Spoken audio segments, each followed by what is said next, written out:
think so, no. So right now the boat's being seized? Oh, shit. Yep. Did you catch that last line? Oh shit. Welcome to the Northern Bureau up here in Canada. I have some incredibly big news to bring you today, and honestly, a video that I have been absolutely dying to show you. I managed to get my hands on some highly exclusive Coast Guard video. You know how that whole Freedom of Information Act thing works, right? When you formally ask the government for stuff, they will often give it to you unless there is a very specific legal reason not to.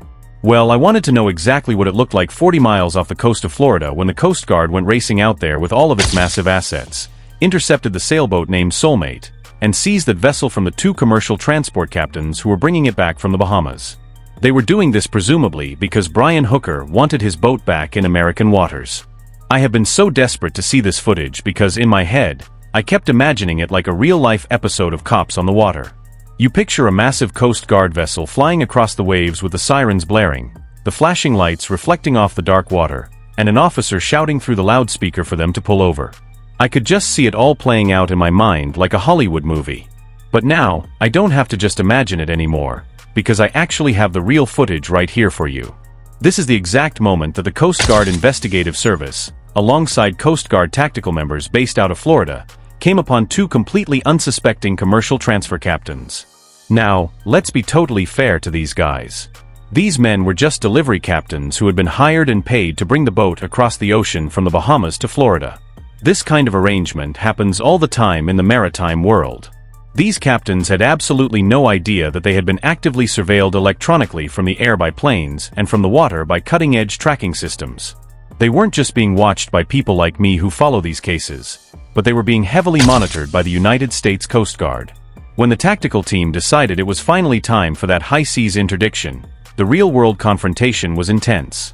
You can hear the authorities demanding to know how many people are on board, shouting across the water to ask if there are any weapons, and warning the crew not to reach for anything. The delivery captains, completely stunned, quickly answer that there are no weapons and nobody down below. When asked if they are heading to St. Augustine, they explain they are actually taking it to Fort Pierce Beach for the owner, though they don't think the owner is even meeting them there. And then comes the heavy blow from the Coast Guard officer who flatly informs them that, as of that exact moment, the boat is being officially seized by the United States government. The immediate reaction from the delivery captain is just a stunned exclamation of shock.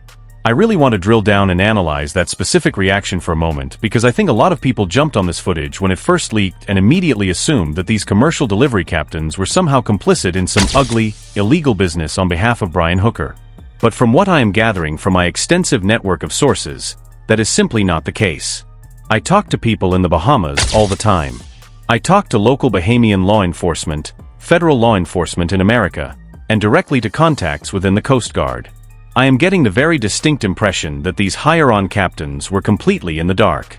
Yes, it is absolutely true that we had sources in the Bahamas who told us many weeks ago. In fact, we are looking at about week 6.5 of this ongoing investigation right now, that Brian Hooker was actively shopping around the islands, looking for any delivery captain and crew willing to take the contract to sail that boat back to the United States.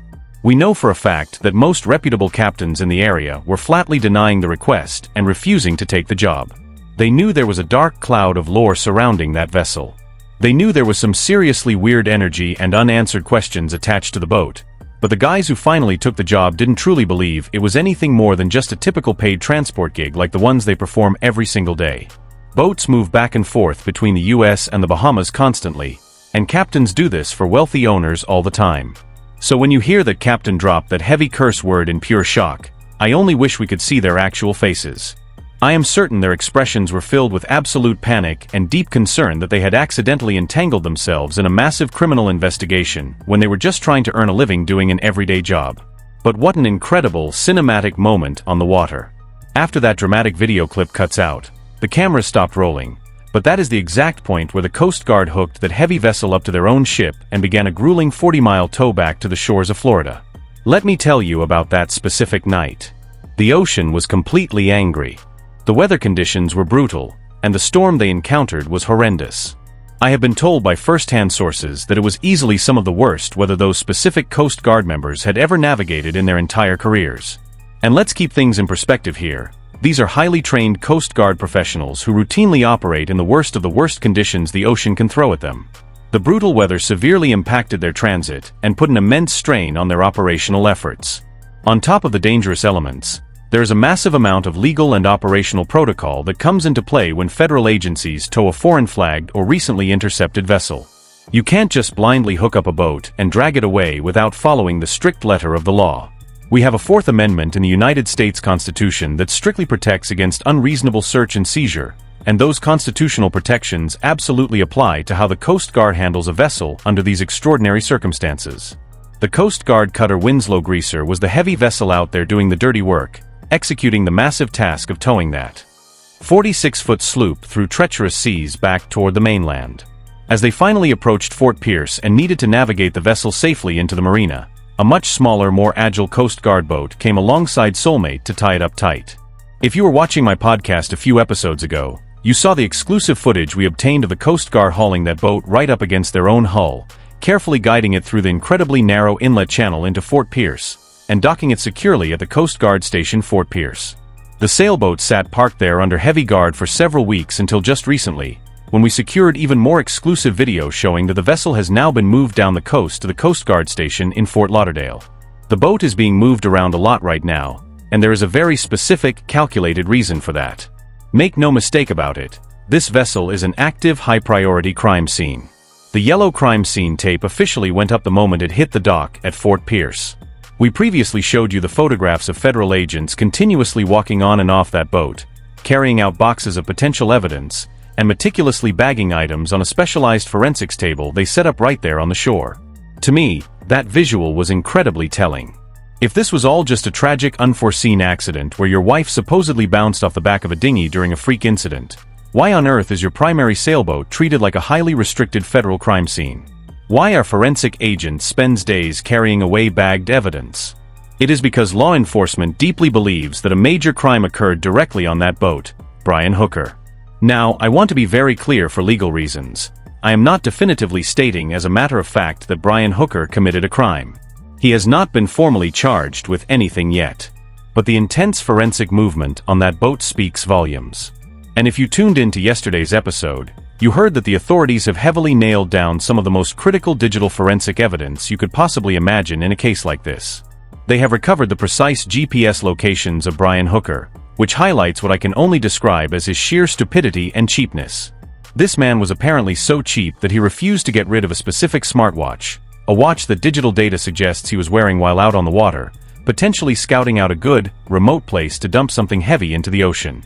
If someone were trying to secretly dispose of a body, the recovered GPS tracking makes it look like he was out there late at night on a dinghy, circling two very specific, isolated coordinates on an anchor, instead of floating aimlessly with the wind over toward Marsh Harbor like he claimed in his official statement to the rescuers.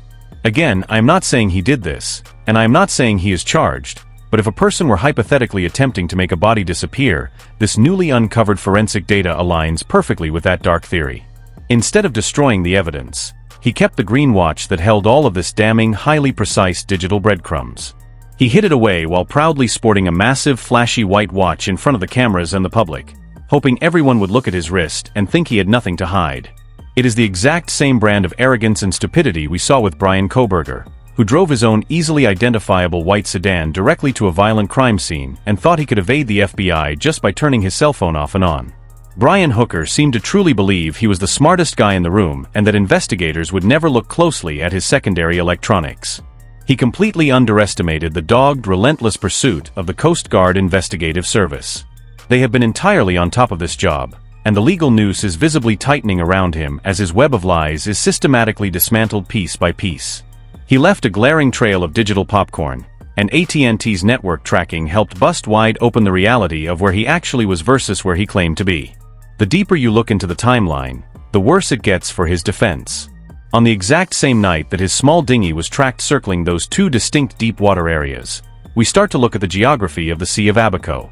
Some media outlets have been reporting that the water in those coordinates is 25 feet deep, but my direct sources have corrected that misinformation, stating it is closer to 15 feet. If you are trying to conceal something in 15 feet of water, you have to weight it down heavily so it never floats to the surface or becomes visible to passing boats. This brings us right back to the items that are mysteriously missing from the sailboat. Where is the heavy spare engine that used to be mounted on the boat?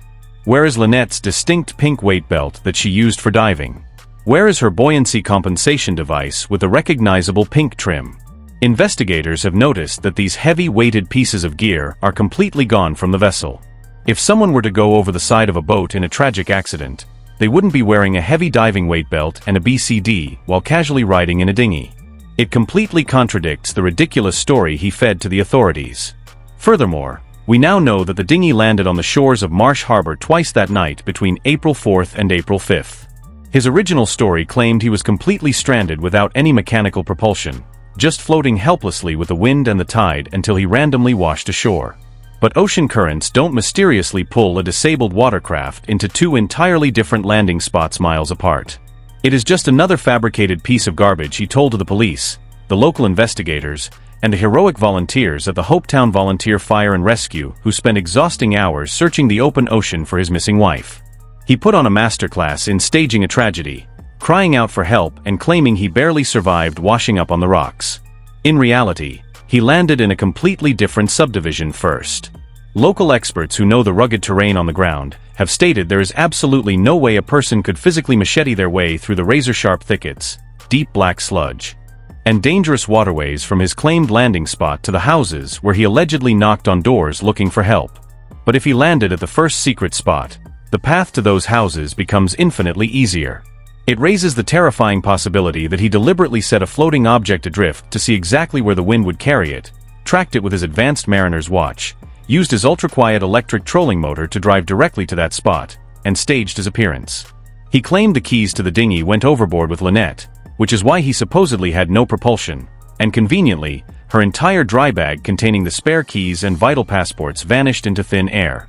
It is highly probable that the dry bag was quietly disposed of in a residential garbage can during that first unrecorded landing, destined for an island landfill where trash is routinely burned, ensuring the evidence would be obliterated forever. He then traveled to the second location to play the part of the grieving, shipwrecked husband. He didn't anticipate that the digital data from his hidden watch would expose the exact physical movements of his watercraft down to the meter. He thought wearing his flashy white watch during his brief release from custody would fool the world, but the Coast Guard Investigative Service specializes in uncovering the devil in the details. Amidst all of this horrifying deception, there is one beautiful twist of fate that Brian Hooker never could have predicted. His calculated actions have ultimately brought Lynette's estranged family together in a powerful, unified front for justice. Just this past week, federal investigators met with Lynette's mother, Darlene, her father, Dan, and her courageous daughter, Carly Ellsworth, to officially collect their DNA samples. After providing their cheek swabs to the federal agents, the entire family group gathered together with their spouses and took a deeply emotional selfie. They have completely united to help solve this horrific mystery and bring their loved one home. Let's call this situation exactly what it is. This was absolutely not a tragic maritime accident. A vibrant woman does not simply bounce out of the back of a small boat and vanish without a trace while her husband floats away unscathed. The evidence is mounting, and everyone from my independent podcast to the federal agents of the Coast Guard Investigative Service and the local Bahamian police are working hand in hand to uncover the truth. The Bahamian authorities are granting full permission for American tactical dive teams to submerge and thoroughly search those exact deep water coordinates where the smartwatch caught him circling in the dark. If they locate Lynette's remains at the bottom of the Sea of Abaco, weighted down by the missing machinery, the authorities now possess the exact DNA profiles required to make an immediate, undeniable positive identification. The moment that forensic match is made, the handcuffs will come out, and the entire world will watch him get marched off to a prison cell. I want to thank every single one of you for listening to this breakdown and watching our coverage of this ongoing case. Please don't forget to hit that subscribe button, as it truly provides an immense amount of support to this independent podcast. Consider joining our exclusive membership group as well so you can stay entirely up to date as the final pieces of this investigation fall into place.